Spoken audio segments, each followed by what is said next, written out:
Hi, welcome to the Everything and Anything in a Bit Gay podcast. Today is September the 11th, and I'm doing a special episode. So, I'm doing this episode because I was part of this tragedy that happened 23 years ago today, and I wanted to tell my story. So, I was working for Merrill Lynch. I started Merrill Lynch in May of 2001, just a few months before September the 11th. And I was working in the World Financial Center. And the World Financial Center was connected to a walkway bridge to the World Trade Center. So I lived on the Upper East Side at the time. And whenever I'd get off the subway every morning, I would have to walk in front of the World Trade Center and I'd walk to my building. So that was my daily routine. There was no work from home back then. You would go in the office 5 days a week, and that's what I would do 5 days a week. That one morning is normally I would get into the office about 9 o'clock. So my timing of walking in front of the World Trade Center was just about the time that the first plane hit, which was 8:47. So about 8:45 is the time I'd be walking, and if I would have gone in at my normal time, things could have been completely different for me. Fortunately for me, that day I had a special event, and I went into the office I got there by 8 o'clock in the morning and had a meeting, a breakfast meeting. So I avoided being there walking in front of the World Trade Center at 8:45-ish. So that morning I'm at my desk at 8:45, and someone comes and yells that a plane hit one of the World Trade Center. I didn't hear anything or didn't feel anything really from what I remember, but I remember going to the window and we were on the 5th floor of the building, literally next door to the World Trade Center, and I had to look up. And you had to really get close to the glass to look up, and I seen a tail of a plane sticking out. And from where I was standing, it looked like it was a small plane, like maybe a 2-passenger plane or 6-passenger plane. It was something small. It did not look like a 747. So I never would have thought that a 747 hit the World Trade Center. So I am, we're looking. I go back to my desk. We're all in the office. We're talking. My mother and father were in San Francisco. My father was on a business trip, and my mother went along with him to do a vacation after his meetings were over on the West Coast. And so I remember calling my parents. It was about 6 a.m. in the morning on the West Coast. And I just woke them up and I said, "Hey, want to let you know, you may not even hear about this today, but it looks like a small plane hit the World Trade Center, which is next door to me. And I am fine. I just wanted to let you know." And they're like, "Okay, thanks for calling." And, I went back to sleep and I hung up. Then shortly after that, after hanging up, you felt a shake and you heard something, and the second plane hit the second tower. And somebody ran out of their office that was looking out at the window at the time the second plane hit, and they said, "Missile has been shot into the other World Trade Center." They thought it was a missile, not a plane. So the woman that was working near me fell on the floor and started freaking out and started shaking, and she was crying, and the whole office really just was in a completely crazy anxiety uproar. Everybody was freaking out and didn't know what to do. It was nothing that anyone in that office has ever experienced before. So sitting at my desk, I go and I trying to call. We have a landline at my apartment in the Upper East Side, and I call my home to talk to Andrew to let him know that I'm okay, but there are 2 planes that hit the World Trade Center. And that morning, his friend Ruthie and her husband Essay were staying with us because they were in New York City. They live in California, and they were in New York City. And they were getting ready to go to Ruthie's brother's wedding, I believe in Bermuda. On Thursday, they were all flying out. So Ruthie answers the phone. I wake her up. And I said, "Ruth, is Andrew there?" And she says, "No, he left for work." Andrew had a freelance kind of part-time second job that he would go to on the Upper West Side. And I said, "Are you sure he went to work? Because I want to make sure that he's not coming downtown for any reason." She says, "No, why? What's going on?"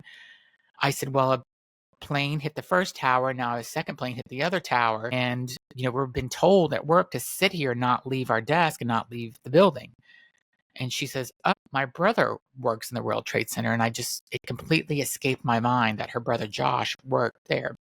He worked for Cantor Fitzgerald on one of the higher floors in the World Trade Center. So she says, I'm going to call him to see if I can get in touch with him. So I hung up. Wasn't sure where Andrew was. I was hoping he wasn't in a subway system because my mind was racing about all the things that could be happening in the city. Is there subway bombings? What's going on? No one really knows what's happening at this point. And so I'm sitting at my desk and people are just telling us, don't leave your desk, don't leave the building. I've only have been working there since May and it's September. I'm like, I don't want to lose my job.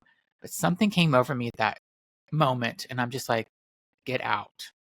And I grabbed my bag and I walked towards the elevator. I was going to take the stairs down. The elevator doors actually were open. The elevator was completely packed and I just jammed myself in there. I should have took the stairs, but we got down. We were only 5 floors up and I got down and got out of the elevator and walked outside.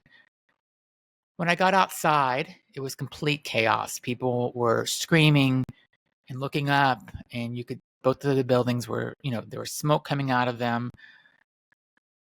There was horrible things happening where things were falling out of the window. People were jumping out of the window. People were throwing chairs out of the window. There was papers everywhere. It was just complete chaos, and it's nothing I hope that anyone ever has to see or be a part of again. So I start walking up the West Side Highway north to get away from the building. Because in my head, I kept thinking that the buildings weren't going to just fall straight down kind of the way they did, but they would fall over if they were going to fall. And I felt like I needed to be far enough away because when this building falls, I want to make sure that I'm not anywhere near it. So if you think about a tree falling, that's how I was thinking about this humongous building falling. And so once I got up to like North Tribeca, West Village area, I got off the West Side Highway and ended up going into more of the neighborhoods. And people were really helping each other just make their way up to whatever their destination was. There was a woman that I was walking with, and her and I were talking about we didn't know what was happening. We didn't know it was quite a terrorist attack at this point. We knew it wasn't good. We knew it wasn't probably an accident, but we didn't know what happened. And she wanted to just sit down on the sidewalk at one point because she was so overwhelmed. I'm like, no, you got to keep going. She was going up to Harlem to get her son out of daycare. I'm like, you have a long ways to walk. Subways were not running. Traffic was bumper to bumper. It was not moving at all. And I'm like, you're going to walk 10 miles today to get to your son. So you've got a long way. So just go and think about your son as you're walking. So her and I are walking, and then we got up, I don't know, I was in the 20s somewhere, maybe on 6th Avenue or something, or yeah, maybe 6th Avenue. And I told her, I said, there was a taxi, and there was 2 people in the taxi, one person in the front seat and one person in the back seat, or 2 people in the back seat. And I said, and I knocked on the window because traffic was not moving. I said, can we get in? And they said, sure. So there was 4 of us in the back seat and one in the front, and then the cab driver. And we sat there for about 30 minutes or so. I think we went 3 blocks because traffic was just at a standstill. It was just not worth it. I said, all right, I'm getting out. I'm walking. This is going to take forever. I had about a 7-mile journey to walk from the World Trade Center up to my house or my apartment that I lived on the Upper East Side, which was 78th between 1st and 2nd. So I got out and I walked, and they said, hey, can you give some money for the cab? So I threw 2 20s on the seat and walked out. And the lady, I'm hopefully that she got to her son at the daycare. As I was walking up, you end up meeting other people and talking with them, and you're just kind of comforting people, and people are comforting me, and you're just there for each other. The community, that's one thing that happened that day, is that the community really came together. There was no Democrats, there was no Republicans, there was no black, there was no white, there was none of that. There was no gay, there was no straight. Everybody was a community, and they were there to help each other. And there were lots of people that day that kind of were stopping and just were turning around and looking at the buildings. And, you would kind of grab them and say, come on, keep walking. And just at one point, I had a cell phone and I had no way to get a call out. The circuits were completely overwhelmed. Nobody's cell phone was working. And I had no way to call Andrew. I had no way to call my parents. I had no way to call any friends. And no friends had any way to call me either. But one friend that was living in Washington, D.C. area did get in touch with me. My phone rang. I pick it up, and it was my friend Todd. And him and I are talking, and he just said he wanted to make sure I was okay because he knew I worked down at the World Trade Center area. And I said, I'm fine. I'm here. I'm walking. I'm safe distance away in case the building does fall. And he goes, okay, great. And then he says, do you know what's happening? I said, I have no idea. I just know two planes hit and I don't know anything else. And he said, well, a plane has hit the Pentagon as well because the country is under attack. And it was just, my stomach just dropped. I felt like I was transported to another country, like an Iran or Iraq, or, I remember somebody's like, it feels like we're in Beirut with all this attacking happening. And it just, your mind just racing about it. You're scared. Everybody is terrified because you have no idea what's happening. And my friend Todd, as I was on the phone with him, he said to me, oh my God, oh my God. And he started screaming. And I said, what? He goes, can you see the World Trade Center? I said, yes. And I turn around because I was walking north and the first tower fell and I seen it fall. And your stomach just drops and you're just like, this doesn't feel like it's reality. This feels like the worst nightmare you could ever be in. So as I'm walking north to get up to East 78th Street, I start thinking about there's going to be more attacks. There's going to be more bombs. People are going to start setting off bombs in the subway, or it's going to be Grand Central. So I started to avoid major landmarks. So as I got up to the 30s, I would completely avoid the Empire State Building. So I was a couple blocks away from it. I wouldn't walk past it. Then as I was going up, I would try to avoid Grand Central Station. I would, go past, and then I didn't want to go over by too far east because I didn't want to be over by the United Nations. And I was trying to stay between buildings also because I felt like if they were going to shoot a missile or something, maybe I don't know, you have all these crazy thoughts like a bomb or a missile shot would, maybe one of the buildings would block it. Like your mind starts to really go haywire, and that's where I was. And I got up to the Upper East Side finally. I don't know how many hours it took me. I remember I had to wear really bad dress shoes for this event that I was going to, and my feet were so swollen I could barely walk. And I didn't want to take my shoes off on the streets of New York because it was so overcrowded on the streets because there was no subways. Traffic wasn't moving, so there were so many people on the sidewalk, and you just wanted to just walk and get away, and you didn't want somebody to step on you. And so I got to East 78th Street, and I turned to walk down my street. And as I'm walking, Andrew is waiting out front because at this point, I had no idea where he was. He had no idea where I was. My cell phone wasn't working. His cell phone wasn't working. And so I got home, and he's standing there. And I remember just walking up to him and hugging him, and I lost it. I was just crying so hard. I'm like, you can't believe what's happening. And he said, yes. And he goes, but you got to pull it together because Ruthie and SA are upstairs and they have not heard from Ruthie's brother, Josh, who worked at Cantor Fitzgerald, and he was at one of the high floors. And so I pulled myself together and we walked upstairs, and, Ruthie is just trying to think of what to do. Subways aren't working. You can't get in a taxi and go anywhere. So what does she do? Her brother lived in Hoboken, which is on the other side of the river. And so she's trying to think, how am I going to get there? And on the news, they were saying that people were getting to New Jersey taking the ferry.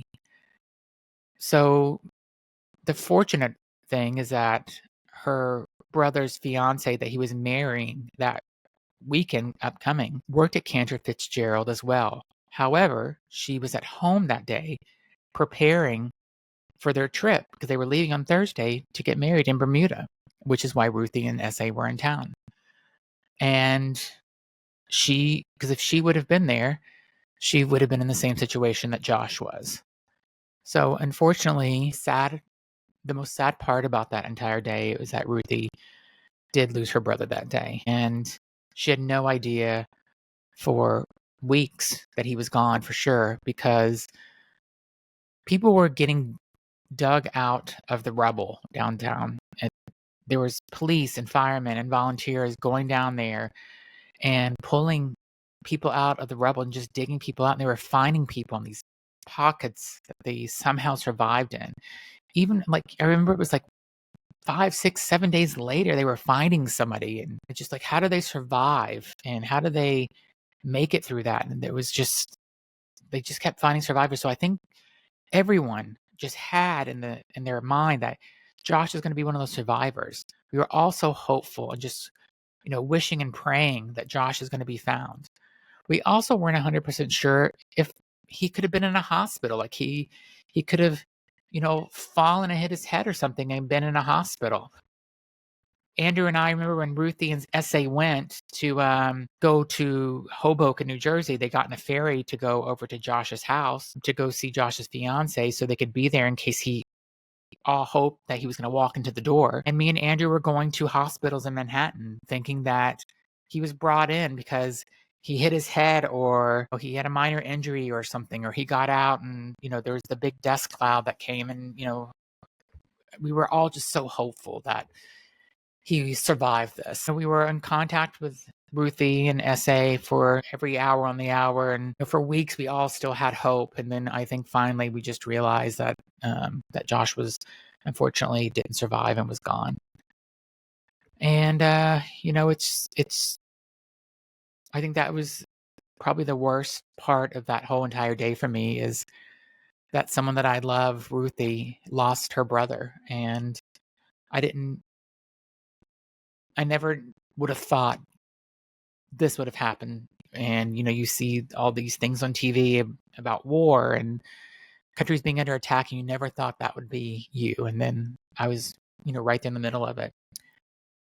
And Josh was an amazing person. We were at his house with Ruthie and SA a weekend before, or 2 weekends before, and down on the Jersey Shore. And we had such a great time. And he was so kind and so welcoming. And we had a barbecue, and we were just, sitting outside by his pool and just all having a great weekend together. And we stayed over his house for that weekend, and it was an amazing weekend. And no one thought this will be the last weekend that we'll have like this with Josh. So it's incredibly sad. And every year at this time, our friend Sherry, who was down with us at the Jersey Shore that weekend, I took a picture that day. Josh and Andrew and Sherry and Ruth and everybody was there that day because they all went to elementary, junior high, and high school together. So they were all friends. They all grew up together in Long Island together.